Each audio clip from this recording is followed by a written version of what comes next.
Hey, what is up everyone, Blade here, and welcome back to another video of Persona 5X. Inside today's video, guys, we're going to be going ahead and doing a global tier list here, which is going to be going over all of the global characters here and pretty much where they stand in my opinion.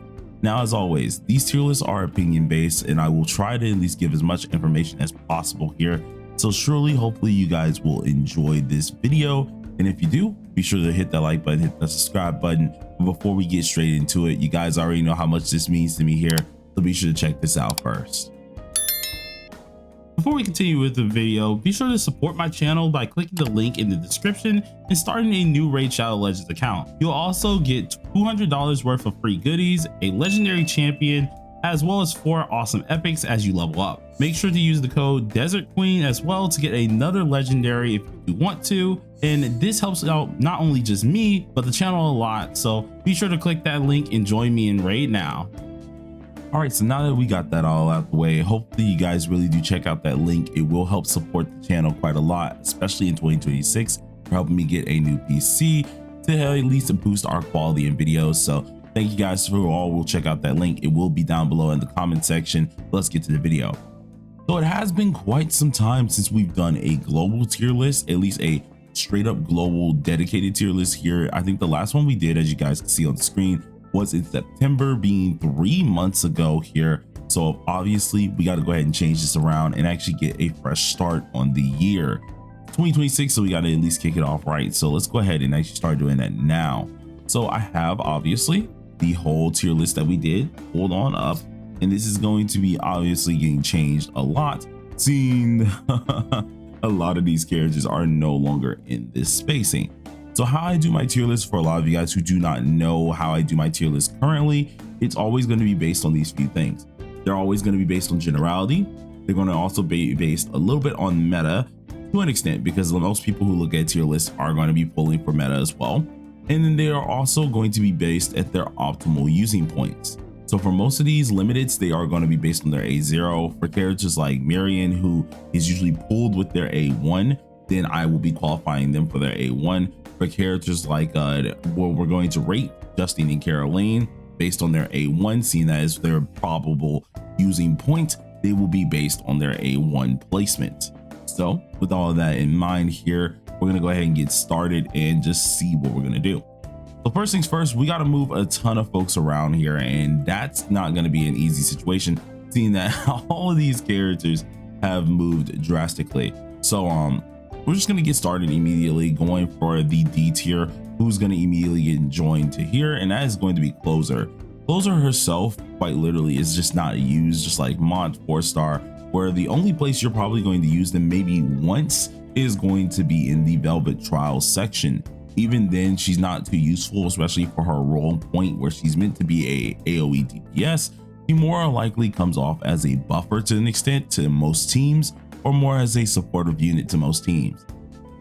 This character really doesn't run her role properly, so I ended up putting her inside of the D tier to be, of course, for that value. Now, going ahead and moving down below into the C tier area is going to be the man Luful. And unfortunately, I hate to actually do this to him, because Luful is an extremely good character. The only thing is, compared to the other healers that we are going to end up adding today, Luful obviously has to move down for those reasons. I don't think he should really be moving too far up. Obviously, I could keep him in the B tier section, seeing that no real healer is going to be in the B tier section. But I mean, I think it's just good just to make sure they're in their bracket points, so everyone knows exactly where they should be as of now, when it does come down to everything that's being done. The next character that's also coming down to the C tier area is going to be Puppet. Seeing that Puppet herself isn't really a bad character, it's just the overall usage of the unit is absolutely gone.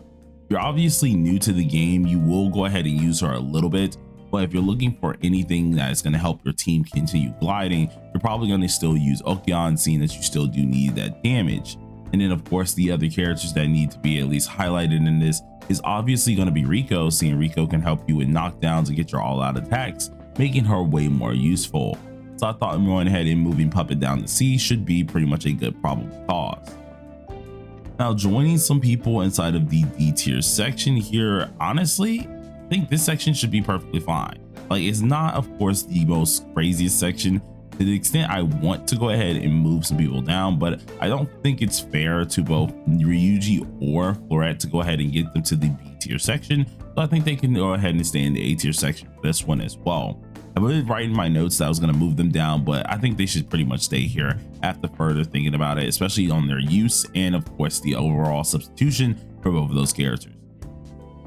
So going ahead and joining them in the A tier section, this is where I'm going to get a couple sparks flying here. And unfortunately, I'm gonna have to put my man Yusuke as well as Rico in the A tier section. Now, the main reason for this, and I can go ahead and offer you a couple reasons. We recently got the twins, so the twins immediately moved down a lot of characters for certain classifications. On the global end, actually A1 twins are pretty decent as a AoE character. So going ahead and having Yusuke move a little bit down isn't the worst of the worst, especially seeing that we're gonna have to move down a certain other AoE DPS. So I think this is honestly just fair for them to be here. Yusuke himself is actually pretty darn strong, but the issue with him is he's only going to be used with one team. He also is only usable if you're going ahead and using defensive related measures here, which doesn't have really a longevity. But at the same time, it's still a really good team if you want to go ahead and think about it. It is pretty darn flexible, but can get kind of cut out, especially in the low damage markers. Now going ahead and also bringing down this character here is going to be On. If I'm going to move around Yusuke right now, we have to move down On. Seeing that right now, everyone still hasn't gotten an A6 On yet. I don't think I'm going to change the tier list for a lot of the standards being A6 until probably like 4.0. And that's, well, sorry, not 4.0, 3.0, which is anniversary here, where a lot of the changes will be immense for some of these standard characters here. So I think bringing down On here to the A tier with Yusuke is honestly a fair judgment, seeing that we do have a couple, I want to say AoE characters that will be following them suit here and joining the tier list. So having them all inside the A tier honestly feels justified. Now going to the S tier section, this is where some things are going to be a little bit interesting. Well, S tier section is a little weird one here. I did leave Ren here mainly because for the AoE defender or AoE debuffer section, we don't really have many of those, so I did leave her here. In the future, she will be moved down to the A tier section, so keep that in mind, you guys. But for now, the only people who are moving down to the S tier section is honestly just gonna be Joker. And it's honestly a sad thing to see, but with the characters that we do kind of have now, being of course Haru as well as Justine and Caroline, I think it's kind of a fair suiting point to keep him in the S tier area. He's still insanely good, and he has his uses inside of Guild Boss and SOS, though honestly generality usage, we're not really using him. Even in the S tier section, technically you'd most likely be using S closer, so this makes him actually go ahead and go down a little bit more on the tier list section. But now we finished our moving around, we're going to go ahead and start moving some characters into play here, going ahead and starting with more of the higher tier list area. So immediately checking out where we need to start placing characters is going to be the S tier section. I think the lowest that we're going to go for this entire video is S tier, so guys, just keep this in mind. Oh, I actually did forget one. Oh god, I don't know how I did not see that on my stinking list here. I actually forgot two of them on my list. Both of these characters need to be moved down immediately here. Marion, because of course we do have S Moko, so she is an S tier as well. And then Phoebe, seeing that of course our girl Futaba exists. Sorry about that, I did not end up clicking it at the right timing here, especially looking at those last two in parentheses on my list here. Sorry about that, you two. But now we're gonna move on to moving into newer characters. So going ahead and looking at one of our first newer characters here is going to be Justine and Caroline. These two came with a swing, and I gotta say without a doubt they are an S+ tier character. Now obviously they do have their other roles which will have them based in different areas, but as a good summary of how this character does work, seeing that A1 is their probable usage here, you're usually going to be using them in majority of roles on DPS, such as AoE DPS, single target DPS. Sometimes you're going to use them a ton on what's it called, healer. Then you're going to have of course the supporter, that's absolutely insane. But the ones that are a little bit of drop-offs is a little bit of the debuffer side by a major amount, and a little bit of the defender side. As for the rest of the roles, they're usually pretty darn good and actually useful on global for now. So I do want to put them in the S+ tier. Seeing that how flexible the character really can be, I think this is a good place to put them at currently. And the next character we're going to go ahead and put in the actually I should probably have started this by ways that I wanted to do this here. So yeah, S+ tier right now. I'll just have it in parentheses and we'll just go in order of this. Then we have the next character that we're going to go over is Closer. Now Closer is going to be joining the S tier section here. And the main reason for this is because although she's insanely good here, based on the AoE damage that we do have for characters like Haru, Justine, and Caroline, it's just not able to keep up. Now it is insanely good, seeing that a lot of her damage is based on the HP that she does need, of course. So I mean, like, if you do have the HP for it with some basic little like substats and stuff, you're gonna do insanely good, which is always a great factor. She's generally used honestly all the time. That's really nice to have. The character is going to get rid of everything you do want her to use, and she can pair with healers pretty darn easily. The more HP she has, the more damage she's always going to get off. So I think honestly this character is worth being in the S tier section and really can hold it down pretty easily.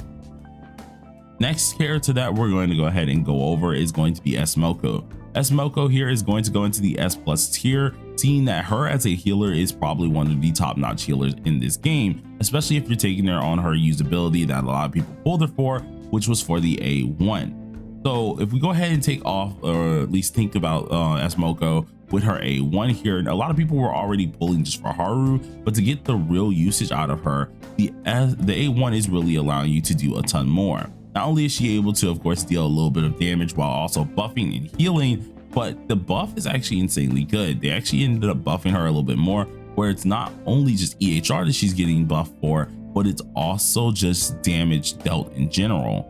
If you go ahead and use the A1, you're getting that AoE heal that you really did need, and really, if you got her, this is probably what you went for as well. But alongside of this, you're able to then start decreasing the enemy's defense, which is always a great addition. So having all of this in order with an A1+ on this character really does make her an S+ character as well, that I think a lot of you guys should probably invest in, especially if you are very wanting to really open up to a healer. This is honestly just my opinion on this here, but I do think a lot of you guys should try and invest into her for future teams later on. It's pretty darn good.